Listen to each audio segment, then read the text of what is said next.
Welcome to Pindar Poetry. We hope you learned something new. In this video, I will show how to make bagels without oven-only way. Begin by proofing yeast in warm water with sugar and timing it for 10 minutes. Mix flour, salt, and the activated yeast into a dough, then knead until elastic. Shape rings and rest briefly. Prepare a wide pan of simmering water for a brief boil, then finish in a covered skillet for a golden crust and soft interior. Start with a wide, shallow pan filled with water and a tablespoon of honey or barley malt for a glossy crust. Bring water to a gentle simmer, not a hard boil, and lower bagels in carefully. Boil 60 to 90 seconds per side. Remove with a slotted spoon and transfer to a tray for toppings.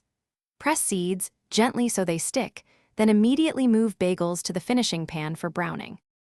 Heat a heavy, lidded skillet over medium-low and add a thin brush of oil or butter.